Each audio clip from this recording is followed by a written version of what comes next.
ತಾಯಿ ಇರ್ತಾಳ ಮನ್ಯಾಗ. ತಾಯಿ ಸಣ್ಣ ಒಂದ್ 2-3 ವರ್ಷದ ಮಗುವಿಗೆ ಮನ್ಯಾಗ ಕುಂದಿರ್ಸಿ ಎಲ್ಲೋ ಮಗ್ಗಲ್ ಮನಿಗೆ ಹೋಗಿರ್ತಾಳ.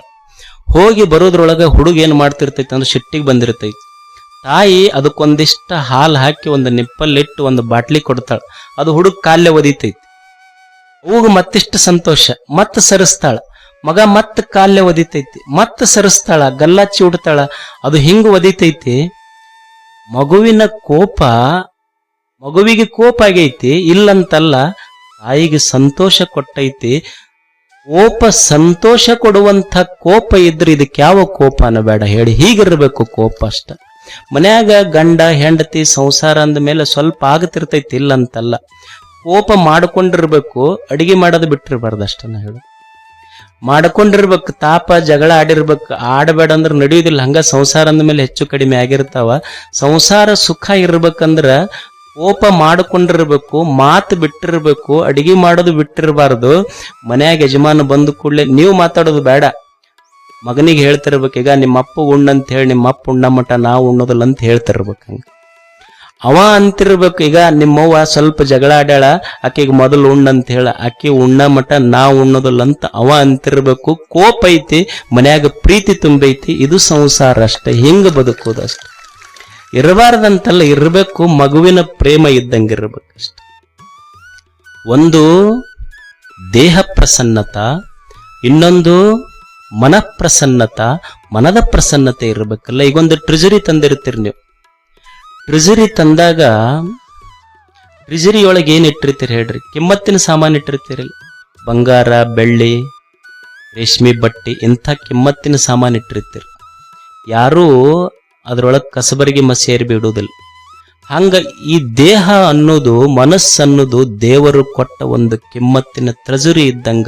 ಇದರೊಳಗೆ ಕಾಯಕ, ದಾಸೋಹ, ಕರುಣೆ, ಪ್ರೇಮ ಅನ್ನುವಂಥ ಗುಣ ಇತ್ತು ಅಂದ್ರ ಕಿಮ್ಮತ್ತಿನ ಟ್ರೆಜರಿ ಒಳಗ ಕಿಮ್ಮತ್ತಿನ ಸಾಮಾನು ಇಟ್ಟಂಗ.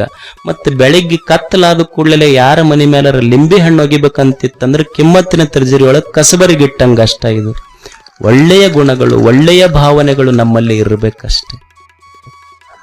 ಒಂದು ದೇಹ ಪ್ರಸನ್ನತ, ಮನಃಪ್ರಸನ್ನತ, ಮೂರನೇದ್ದು ಆತ್ಮ ಪ್ರಸನ್ನತ ಇರಬೇಕು.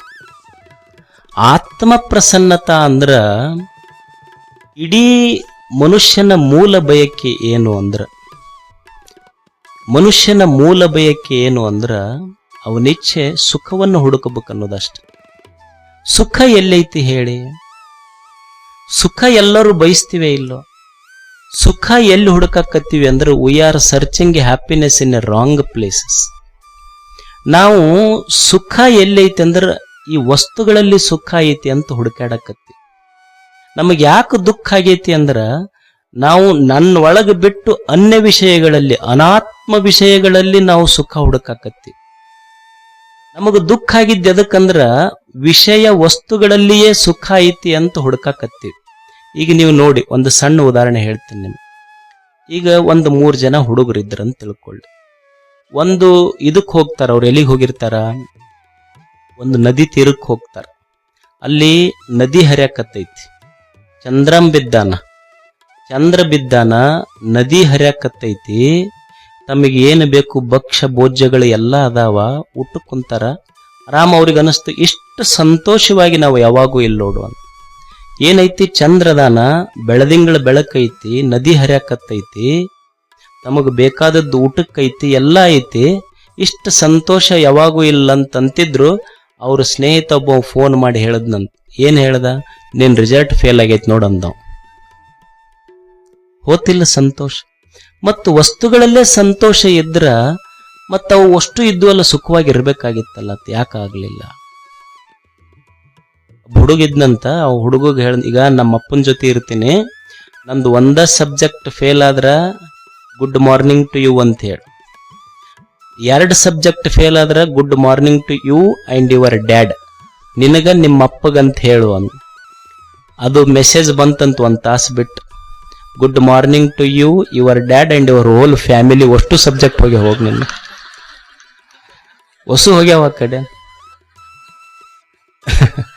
ಅಂದ್ರೆ ಸಂತೋಷ ಅನ್ನೋದು ವಸ್ತುಗಳಲ್ಲಿ ಹುಡುಕ್ತಿವಿ. ಈಗ ನೀವು ನೋಡ್ರಿ, ನಮಗ್ ಗದಗಿನ ಮಿರ್ಚಿ ಮಂಡಾಳ ಅಂದ್ರೆ ಭಾರಿ ಇಷ್ಟ ರೀ.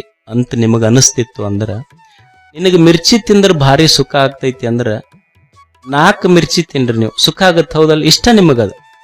4 ಮಿರ್ಚಿ ತಿಂದ್ರೆ ಸುಖ ಆಗ್ತಿದ್ರ 40 ಮಿರ್ಚಿ ತಿಂದ್ರೆ ಜಾಸ್ತಿ ಆಗಬೇಕಲ್ಲ, ಒಲ್ಲೆಂತ ಯಾಕಂತೀರ ಹಂಗಿತ್ತು?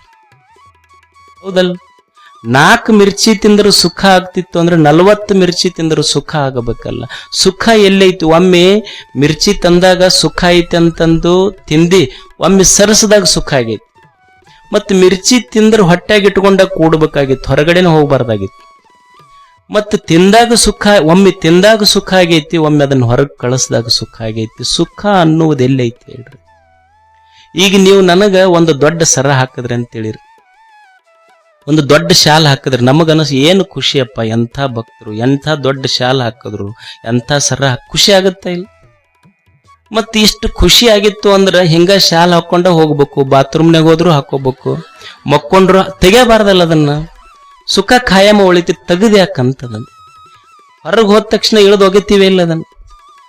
ಮತ್ತ ಒಮ್ಮೆ ಹಾಕೊಂಡಾಗ ಸುಖ ಆಗೈತಿ, ಒಮ್ಮೆ ಅದನ್ನ ತೆಗೆದಾಗ ಸುಖ ಐತಿ. ಸುಖ ಎಲ್ಲೈತಿ ಹೇಳ್ರಿ? ಸುಖ ಇದೇ ವಸ್ತುವಿನಲ್ಲಿ ಐತಿ ಅಂತ ಗ್ಯಾರಂಟಿ ಎಲ್ಲಿ? ಈಗ ನೀವು ಸುಖ ಬೇಕಂತ ಮದುವೆ ಆಗಿರಿ, ಹೌದಲ್ಲ? ನೀವು ಅವಾಗಿಂದ ಫೋಟೋ ನೋಡ್ರಿ, ಈಗಿನ ಫೋಟೋ ನೋಡ್ಕೋರಿ ನೀವು.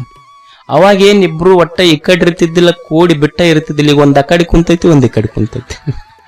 ಇದು ಖಾಯಂ ಹೆಂಗ ಇಡುವಪ್ಪ ದೇವ್ರ, ಎಷ್ಟ್ ಆರಾಮ ಐತಿದ್ರ ಸರ್, ತಂಟೆನೆ ಬೇಡ ಅನಿಸೋದಿಲ್ಲ? ಸುಖ ಎಲ್ಲೈತಿ? ಅವಾಗ ನೋಡಿದ್ರೆ ಮಜಾ ಇತ್ತು, ಈಗ ನೋಡಿದ್ರೆ ಎಷ್ಟು ಮಜಾ ಐತಿ. ಅವಾಗ ಏನ್ ನಿಮ್ ಫೋಟೋ ನೋಡಿದ್ ಬಿಟ್ರೆ ಒಂದ ಕೊಕೊಕೋಲಾ ಬಾಟ್ಲಿ ಒಂದು ಸ್ಟ್ರಾ 2 ಇದ್ದು. ಅವಾಗ ಏನು ಫೋಟೋ ತೆಗದ್ ನೋಡ್ರಿ, ಅವಾಗಿನ್ನು ಇವಾಗ ನೋಡಿದ್ರೆ 36 ಆಗ್ಯಾವಿ. ಯಪ್ಪ ಇದನ್ನ ಕಟ್ಕೊಂಡೆ ನನಗೆ ಸುಖ ಕೊಟ್ಟು ಬಂದಿಲ್ಲ ನೋಡ್ ಅಂತಿರ್ತಾರ. ಮತ್ತ ಅವಾಗ ಸುಖ ಇತ್ತಂದ್ರೆ ಈಗ ಡೈವರ್ಸ್ ಯಾಕಾತದು ಅಂದ್ರೆ ಸುಖ ಅನ್ನೋದು ಎಲ್ಲದ? ಸುಖ ಅನ್ನೋದು ವಸ್ತುಗಳಲ್ಲೇ ಐತೇನು? ಈಗ ನೀವು ನೋಡ್ರಿ, ಸುಖ ಅನ್ನೋದು ವಸ್ತುಗಳಲ್ಲೇ ಇದ್ರ ನಿದ್ದೆ ಮಾಡ್ತಿರಿಲ್ಲ. ಈಗ ನೀವು ನಿದ್ದೆ ಹತ್ತದಾಗ ನಿಮಗೇನು ಕಾರ್ ಐತೋ, ಬಂಗ್ಲಾ ಐತೋ, ಏನ್ ಸಾಮಾನ್ ಅದಾವೋ, ಎದ್ದು ಕೂಡ್ಲೆ ಅಂತಿರಲಿಲ್ಲ ಸುಖವಾಗಿ ನಿದ್ರೆ ಮಾಡಿದೆ ನೋಡಿ ಅಂತ. ಅಂದ್ರ ಸುಮ್ಮನೆ ಒಂದು ಸಣ್ಣ ಎಕ್ಸಾಂಪಲ್ ಏನು ಅಂದ್ರ, ವಸ್ತುಗಳಿಲ್ಲದೆಯೂ ನಾನು ಸುಖವಾಗಿರಬಹುದು ಅನ್ನೋದಕ್ಕೆ ನಿದ್ರೆಯೇ ಒಂದು ಎಕ್ಸಾಂಪಲ್ ಮನುಷ್ಯನಿಗೆ. ಆಮೇಲೆ ಮನುಷ್ಯನಿಗೆ ಸುಖ ಎಲ್ಲೈತಿ ಅಂದ್ರ, ಈ ಸುಖದ ಸರ್ಚ್ ಏನೈತಲ್ಲ ಭಾರಿ ಇಂಟ್ರೆಸ್ಟಿಂಗ್ ಐತಿ. ಸುಖದ ಸರ್ಚ್ ಏನೈತಿ, ಮನುಷ್ಯಗೆ ಸುಖ ಬಯಸ್ತಾನಲ್ಲ, ಸುಖ ಅನ್ನೋದು ಎಲ್ಲೈತಿ?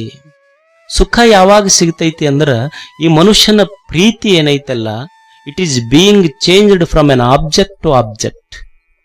ವಸ್ತುವಿನಿಂದ ವಸ್ತುವಿಗೆ ಮನುಷ್ಯನ ಪ್ರೇಮ, ಸುಖದ ಅಪೇಕ್ಷೆ ಬದಲಾಕೊಂತ ಹೋಗ್ತೈತಿ. ಸುಖ ಕೊನೆಗೆ ಎಲ್ಲಿ ಉಳಿತೈತಿ ಅಂದ್ರ, ಈಗ ನೀವು ನೋಡಿ, ಒಬ್ಬ ಶ್ರೀಮಂತ ಇರ್ತಾನ. ಶ್ರೀಮಂತನಿಗೆ ಏನ್ ಅನಿಸ್ತೈತಿ ಅಂದ್ರೆ, ದುಡ್ಡು ಗಳಿಸೋದು, ದುಡ್ಡಿನೊಳಗೆ ಸುಖ ಐತಿ ಅಂತ ಶ್ರೀಮಂತ ಅಂತಾನ. ಹೌದಲ್? ಬಹಳ ದುಡ್ಡು ಐತ್ರಿ, ದುಡ್ಡಿದ್ರೆ ಸುಖವಾಗಿರ್ತೀವಿ ನೋಡ್ರಿ ನಾವು ಅಂತ ದುಡ್ಡು ಗಳಿಸ್ದಾತ. ಮಗನಿಗೇನೋ ಹೋಗುವಾಗ ರೋಡ್ನ್ಯಾಗ ಒಂದು ಗಾಡಿ ಲಾರಿ ಹೊಡೆದು ಆಕ್ಸಿಡೆಂಟ್ ಆಗಿ ICUದಾಗ ಹಾಕಿದ್ರು. ಡಾಕ್ಟರ್ ಹತ್ರ ಹೋಗಿ ಡಾಕ್ಟರ್ಗೆ ಏನ್ ಹೇಳ್ತಾನೆ, ನೋಡ್ರಿ ಸರ, ನಾ ಏನಿಷ್ಟು ಕಷ್ಟಪಟ್ಟು ದುಡ್ಡು ಗಳಿಸಿ ದುಡ್ದಿನಲ್ಲ, ಅದು ಅಷ್ಟು ಹೋಗಲ್ಲ, ನನ್ನ ಮಗ ಉಳಿದ್ರೆ ಸಾಕು ಅನ್ನೋದಿಲ್ಲ. ಅಂದ್ರೆ ದುಡ್ಡಿನ ಮೇಲೆ ಪ್ರೀತಿ ಇತ್ತು, ಮೊದಲು ದುಡ್ಡಿದ್ರೆ ಸುಖ ಇರ್ತೈತಿ ಅಂದ, ಈಗ ಮಗ ಉಳಿದ್ರೆ ಸುಖ ಇತ್ತು ಅಂದ್ರ, ದುಡ್ಡಿನ ಮೇಲಿನ ಪ್ರೀತಿ ಮಗನ ಮೇಲೆ ಬಂತು. ಮಗ ಉಳ್ದ, ಮದ್ವಿ ಮಾಡ್ದ, ದೊಡ್ಡವಾದ, ಮುಂದೆ ಸೊಸಿ ಬಂದ್ಲು. ಸೊಸಿ ಬಂದ ಕೂಡ್ಲೆ ಏನಂತ ಅವಾಗ, ಸೊಸಿ ಬಂದ ಕೂಡ್ಲೆ ಮಗ ಅಂದ, ನನ್ನ ಆಸ್ತಿ ನನಗೆ ಕೊಡು, ಬೇಕು, ನಾವು ಹೊರಗೆ ಹೋಗ್ತೀವಿ ಅಂದ. ಅವಾಗ ಏನಂದಿವ ಅಪ್ಪ, ನಿನಗ್ ಕೊಟ್ಟು ಅಷ್ಟು ಏನು ಮಾಡ್ಲಿ, ನಾನು ಆರಾಮಿರಕ್ ಬೇಕಲ್ಲ ಅಂತ ತಾನು ಉಳಿಸ್ಕೊಂಡಿಲ್ಲ ಅವಾಗ. ಅಂದ್ರ ಮೊದಲು ಪ್ರೀತಿ ಎಲ್ಲಿತ್ತು? ದುಡ್ಡಿನ ಮೇಲಿತ್ತು. ದುಡ್ಡಿನ ಮೇಲಿನ ಪ್ರೀತಿ ಮಗನ ಮೇಲೆ ಬಂತು. ಮಗ ಆಸ್ತಿ ಕೇಳಕತ್ತು ಕೂಡ್ಲೆ ನನಗ್ ಬೇಕಿಲ್ಲ, ನಾನು ಆರಾಮಿರ್ಬೇಕಲ್ಲ ಅಂತ. ಅಂದ್ರೆ ದುಡ್ಡಿನ ಮೇಲಿನ ಪ್ರೀತಿ ಹೋಗಿ ಮಗನ ಮೇಲೆ, ಮಗನ ಮೇಲಿನ ಪ್ರೀತಿ ಹೋಗಿ ತನ್ನ ಮೇಲೆ ಬಂತು.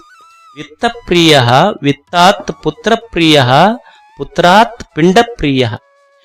ನನಗ ಬೇಕಲ್ಲಪ್ಪ ಅಂದ, ನಾ ಸುಖವಾಗಿ ಅಷ್ಟು ನಿನಗ ಕೊಟ್ರೆ ಏನ್ ಮಾಡ್ಬೇಕು, ನಾ ಸುಖವಾಗಿರ್ಬೇಕಂದ. ಮಗನಿಗೆ ಕೊಡ್ಲಾರ್ದಂಗ ನಾ ಕೊಡದಲ್ ಹೋಗಿ ಏನ್ ಮಾಡ್ಕೊ, ನಾ ಸುಖವಾಗಿರ್ಬೇಕು ಅಂದ. ಅವಾಗ ಉಂಡು ತಿಂದು ಅವಾಗ ಹೆಣತಿಗೆ ಹೇಳದ್, ಮುದುಕ್ ವಯಸ್ಸಾಗಿತ್ತು, ನಡಿ ಇವೇನು ಮಕ್ಕಳ ಮರಿ ಕಟ್ಕೊಂಡು ಇವಕ್ ಏನ್ ಬೆಳೆಸಿದ್ರು ಏನ್ ಮಾಡಿದ್ರು ಏನು ಸುಖ ಕೊಡ್ಲಿಲ್ಲ, ನಡಿ ಡಾರ್ಜಿಲಿಂಗಿಗೆ ಹೋಗೋಣ ನಡಿ ಅಂದ. ಅವಾಗ ಮುದಿಕೆಂತೂ ಕಟಬಾಯಿ ಅವಾಗ ಡಾರ್ಜಿಲಿಂಗ್ ಕರ್ಕೊಂಡು ಹೋಗ್ಲಿ, ಇಲ್ಲಿಗೆ ಜ್ಯೋತಿರ್ಲಿಂಗ ನೋಡೋ ಟೈಮಿಗೆ ಏನ್ ಡಾರ್ಜಿಲಿಂಗ್ ಜ್ಯೋತಿರ್ಲಿಂಗಕ್ಕೆ ಹೋಗ ಬಿಟ್ಟು ಡಾರ್ಜಿಲಿಂಗ್ ಕರ್ಕೊಂಡು ಹೊಂಡೈತಿದ್ದೇನೆ. ಅಂದ್ರ ನನ್ನ ದೇಹ ಸುಖವಾಗಿರ್ಬೇಕು, ಇಂದ್ರಿಯಗಳು ಸುಖವಾಗಿರ್ಬೇಕಂತ ಬಂತು ನೋಡಿ.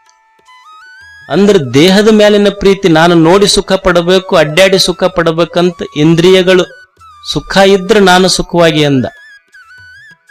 ಮನೆಗೆ ಒಂದ್ ದಿವ್ಸ ಸೆಪ್ಟಿಕ್ ಆತ್, ಶುಗರ್ ಆಗಿ ಗ್ಯಾಂಗ್ರೀನ್ ಆತ್.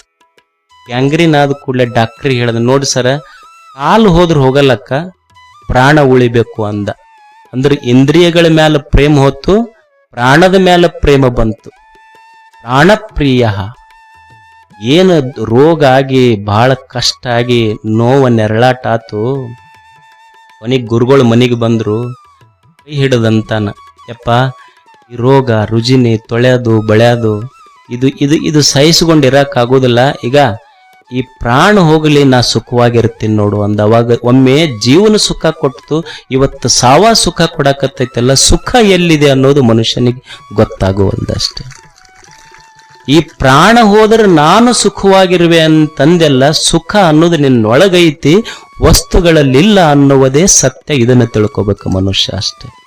ಸುಮ್ಮ ಸುಖ ಅಂದ್ರೆ ಒಂದು ವಸ್ತುವಿನಿಂದ ಒಂದು ವಸ್ತುವಿಗೆ ಬದಲಾಕೋಂತ ಹೋಗ್ತಿರ್ತೈತೆ ಅಷ್ಟೆ. ಸುಖ ನನ್ನೊಳಗಿದೆ ಅನ್ನುವುದೇ ಸತ್ಯ. ಅದಕ್ಕೆ ಮನುಷ್ಯ ಇದು ಗೊತ್ತಿರಬೇಕು. ಒಂದು ಪಣತಿ, ಎಣ್ಣೆ, ಬತ್ತಿ. ಪಣತಿ, ಎಣ್ಣೆ, ಬತ್ತಿ ಇವು ಮೂರೂ ಇದ್ರ ಬೆಳಕ ದೇಹ ಪ್ರಸನ್ನತ, ಮನ ಪ್ರಸನ್ನತ, ಆತ್ಮ ಪ್ರಸನ್ನತ ಇವು ಮೂರೂ ಇದ್ರ ಬದುಕು ಅನ್ನುವುದೇ ಸತ್ಯ.